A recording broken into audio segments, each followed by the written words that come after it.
Becky, will you please give us an overview of how you came to Jackson, went to college, and started your career here? Okay. I'm originally from Gallatin, Tennessee, which is a little town north of Nashville. You pass it on the way to Bowling Green or on the way to Knoxville. And I originally wanted to go to Memphis State. My daddy said Memphis was too mean. So I came to Lambeth, and it was the best decision I ever made. And I came to Lambeth and went all 4 years and just stayed. And after your career at Lambeth, what did you decide to do? I student taught at a school called Old Hickory Academy. It's now USJ. And I taught there right out of college because I student taught there. So I taught there several years, about 6, I think. And then after that? I had a brief stint with the Arts Council, which was really interesting. And then after that, I went into healthcare management, I guess you'd say. I first was ran a private duty nursing and sitter service, sending healthcare workers into private homes and hospitals.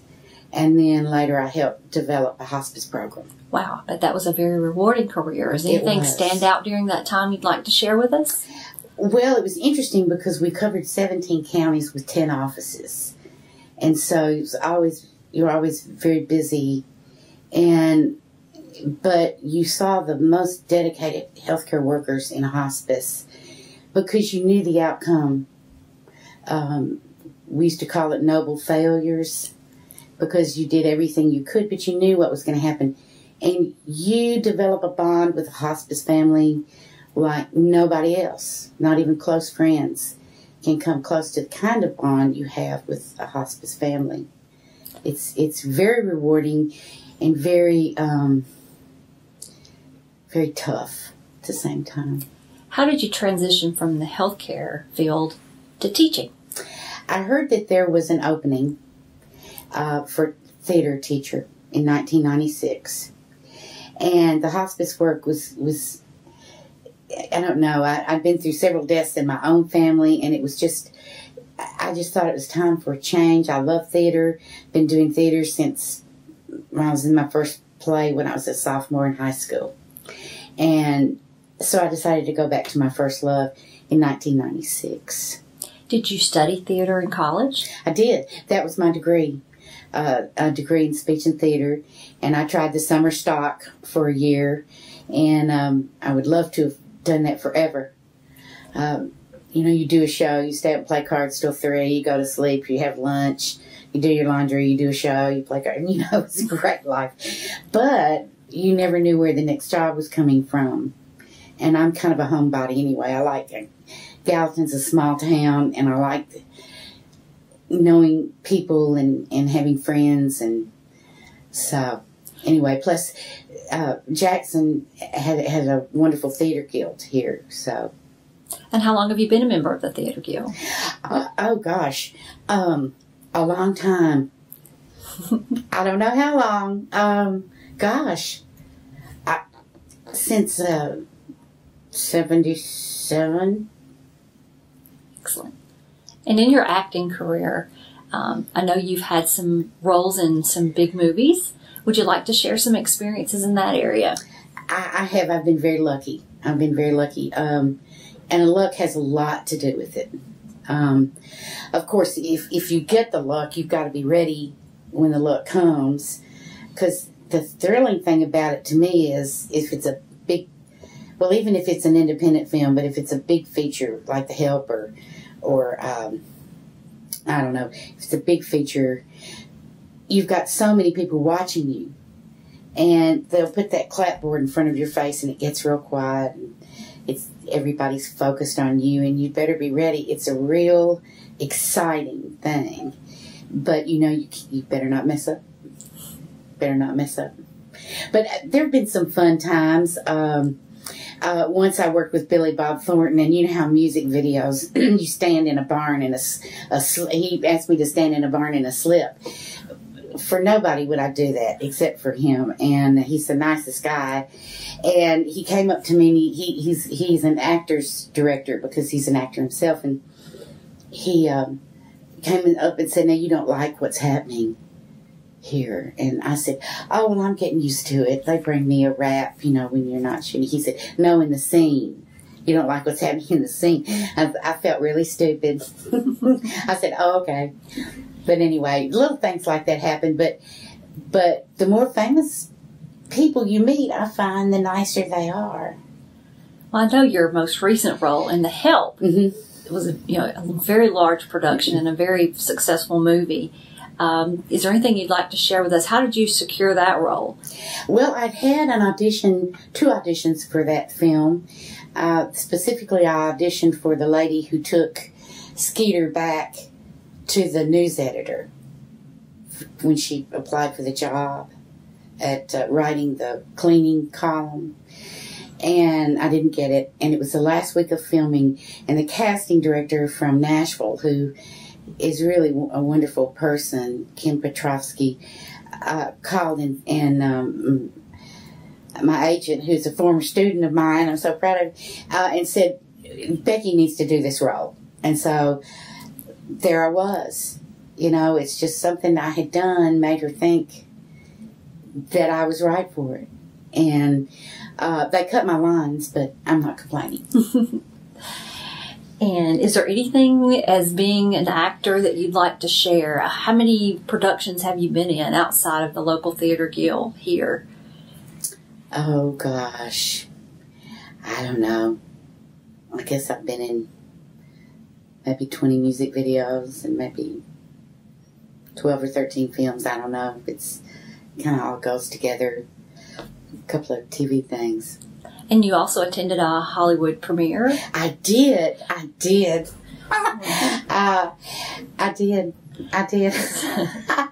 And a friend of mine happened to be vacationing in California and made me walk the red carpet. And I was so glad. It was so funny. This is a funny story. Because when I went down there, all the photographers got on their knees. Because I'm so short. Sure. And it's true. They do shout your name. Becky, Becky. And so I was going, like this. Of course, I was a peon, and I was the first person there. But it was wonderful and exciting. Got to meet Quentin Tarantino and Eli Roth and just some great people. That was for The Last Exorcism. They're shooting the sequel now, and I'm not in it. Aww. So I didn't survive the first film, so... In your career as an actor, is there anything you'd like to share with aspiring actors? Well, if you want it to be a job or your career, it has to be something that you have to do. It can't be something you want to do. It's got to be something that you can't not do. Because there's so many sacrifices, so much rejection.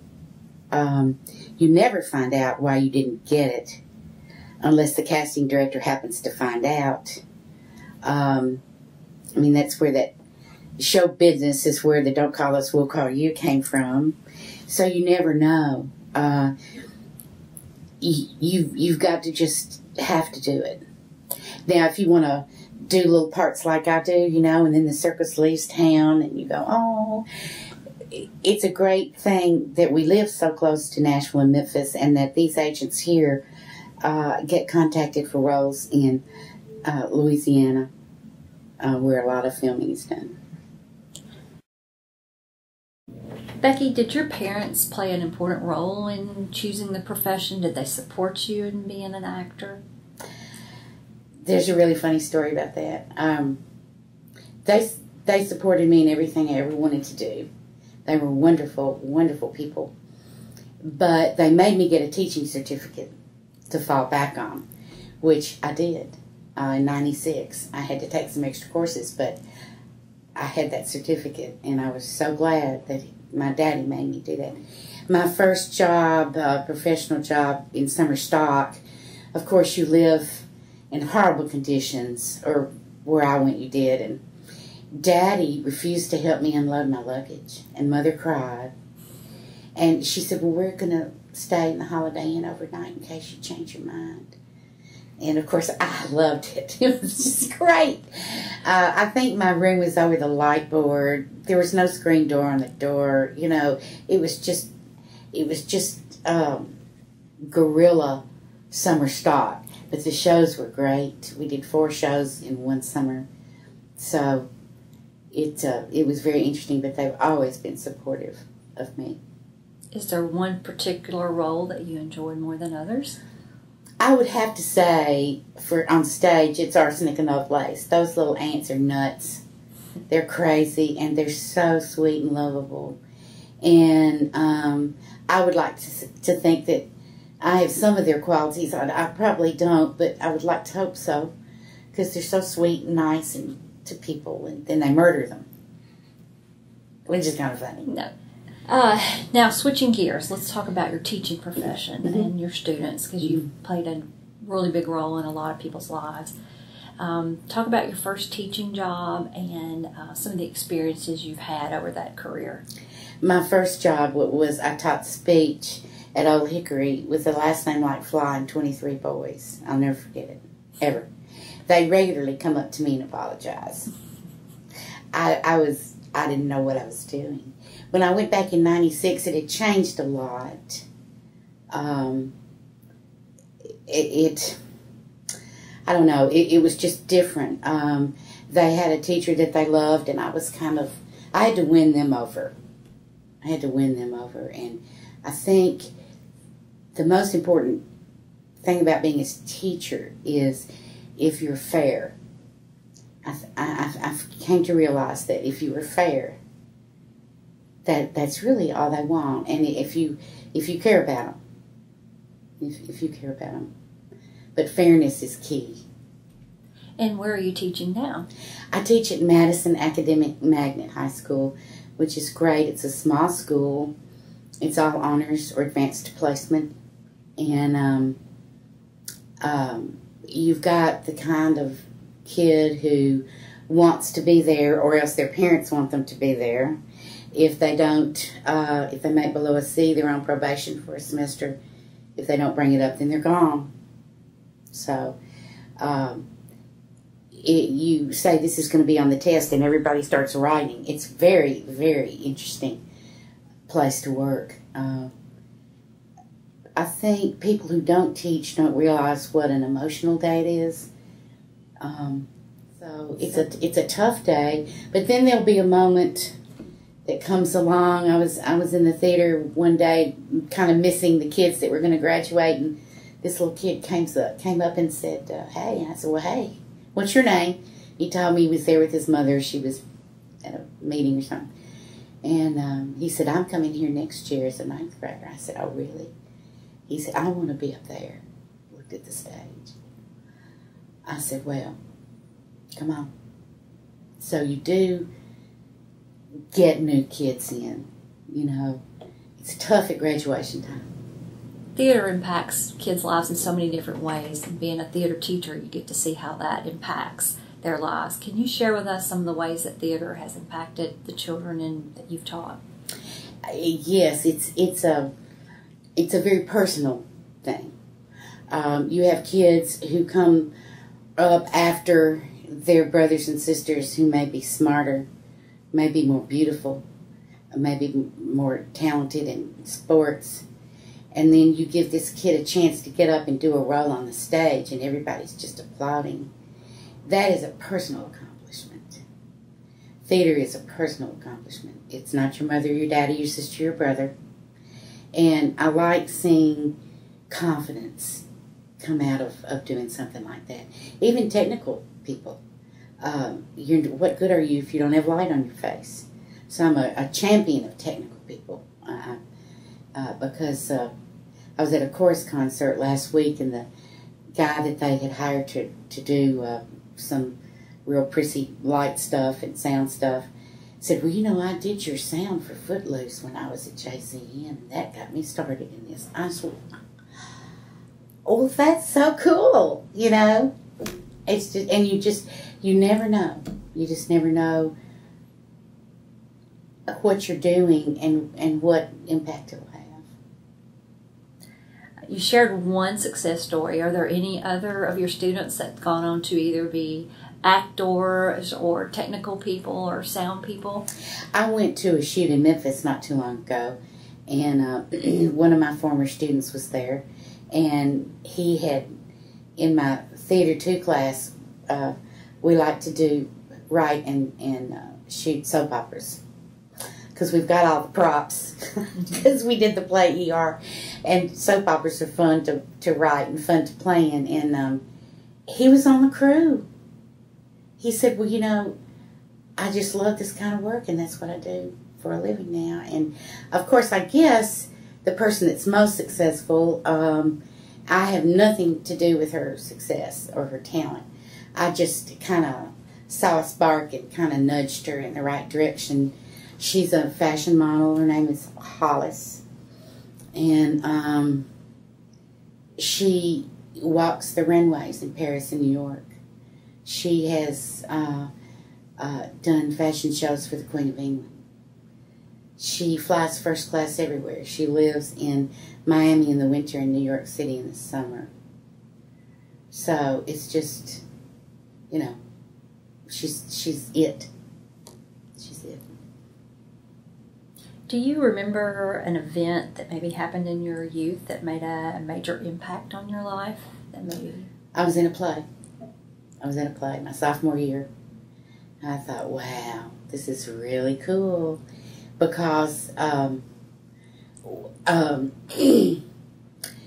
when you're a person that's my size, I've been this size except for 3 times in my life for about 20 minutes. But when you're like this, and you get up on that stage and people laugh at you, it's just glorious. I just love to laugh, and I love to make people laugh. So being in a play. My drama teacher in Little Old Gallatin went to Smith and Yale and Vassar. I mean, you know. So being in a play was it. Okay. Let's focus on community now. To change a little bit. You've given a lot of your time and talents to the community in many ways. Would you like to talk about Jackson and what it means to you and the role you've played in the Theater Guild and other things you volunteered for? Well, it's a great thing to be a volunteer. In hospice, I set up volunteer programs for hospice, and no matter what you do, there's always a need for a volunteer. And I don't know, I just like doing that. I like seeing people that we've never seen before come in and just take the role and just go with it and get the lead, just walking from the street. You never know who's going to walk through the door in an audition, and that's a great thing. And then you get them involved, and then it's a little ripple effect, you know, and you just hope to broaden your base of support, which arts organizations need. You know, they need a broad base, and it's my goal to get people to go to plays even though they don't know the name. People tend to go to plays that they know the name of, but I would love for people just to come to plays even if they don't know the name. I think they'd be pleasantly surprised. And a lot of people do, but you could always have more. Is there anything in your career that you wish you'd have done? I wish I'd been neater. I'm a hot mess. Every job I've ever had, I'm just a mess. I don't know why. I'm just a mess. But I wish I'd been neater. That's interesting. I wish sometimes that I lived in a larger city, but I like Jackson so much because you can get anywhere in 15 minutes. It's not a big deal to schedule a movie with somebody. It's, I think, the perfect size town because you've got so many choices, which translates into your quality of life. And I think the quality of life in a community is the choices you have. So, what has influenced your success in your career? Oh my goodness. Every once in a while something will happen that makes it all worthwhile. I took 2 busloads of kids to see Les Mis at the Orpheum. And I'm too old for the nosebleed section, but we sat in the nosebleed section, way up high. And this little kid, one of my kids dropped out, so this little kid who couldn't go, I said, well, how do you want to go? She said, yeah. And I was sitting next to her, and we were way up there, and she looked at the chandelier and said, Miss Fly, are those real diamonds? And I said, no, but they sparkle like it, don't they? That child, I don't know. It's just a story about a teacher, you know. And what are your goals or plans for the future? Well, I'd like to lose weight, but you know, I say that every year. I would like to build my theater program at Madison. It's a small school. You have less opportunity for electives, so it's hard to build a program with such a small school. And all those kids are so busy. They do everything. Another goal would be to keep hoping that people will come to see plays. Got a lot of good people who work on them, on stage and off. And I would like to see people become more involved. There are lots of different ways to become involved. And you can dig in and let it consume your life, or you can come by on a Friday night and help with the reception. So I would like to see more involvement through volunteers. As a healthcare provider, a teacher, an actor, and a community leader, how would you describe, or what would be the trait for a good leader? I think recognizing talent in people and giving them the flexibility and the tools they need in their job to be successful in their job. A lot of times people get very disillusioned because they don't have the tools they need, or a talent is overlooked that could be nurtured a little bit, and that employee would blossom and just provide all kinds of wonderful dividends for the business, you know. Managing people, being fair, there again, I think if you're fair and you communicate, that's a large part of the bargain. Becky Fly, on behalf of the West Star class of 2012, the Dream Team, I want to thank you very much for participating in this West Tennessee legacy story. Well, thank you. It's been a pleasure and an honor. Thank you.